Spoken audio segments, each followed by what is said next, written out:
बास निकाह कायम ही नहीं होते, होता ही नहीं वो निकाह।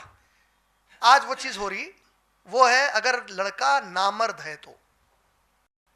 लड़का अगर सेक्सुअली इंपॉर्टेंट है, यहां पे इंपॉर्टेंट का मतलब क्या है? इंपॉर्टेंसी के अंदर साइंटिफिकली कई डेफिनेशंस है।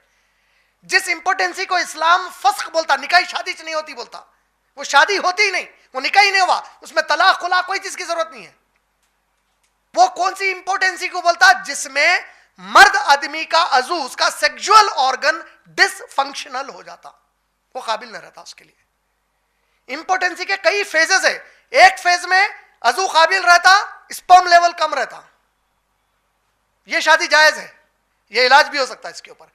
जहां उसका अजू, उसका सेक्सुअल ऑर्गन डिसफंक्ट हो जाता, काबिल नहीं रहता सेक्सुअली किसी वर्क के, वो लड़का नामर्द है। वो अगर निकाह पढ़ा भी दिया गया, लड़की बोल दी उन्होंने डिसफंक्ट है, फस्क हो गया, निकाह खत्म हो गया।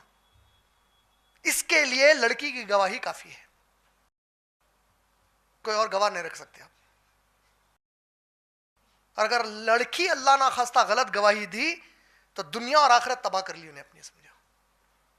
क्योंकि ऐसे केसेस आए जिसमें लड़की का कहीं लव अफेयर चलता था, इससे बच के निकलने के लिए लड़की इल्जाम लगाती। ये पूरी चीजें याद रखिए। हम इस्लाम के ऊपर बात कर रहे हैं, हम मुसलमान क्या करता क्या नहीं करता ये मेरी टॉपिक ही नहीं है आज। ये स्ट्रेट लाइन है इस्लाम की। लड़का नामर्द है, निकाह नहीं हुआ, फस्क हो गया निकाह उसका। समझ में आ गया? ये पॉइंट्स क्लियर है पूरे? माशाल्लाह।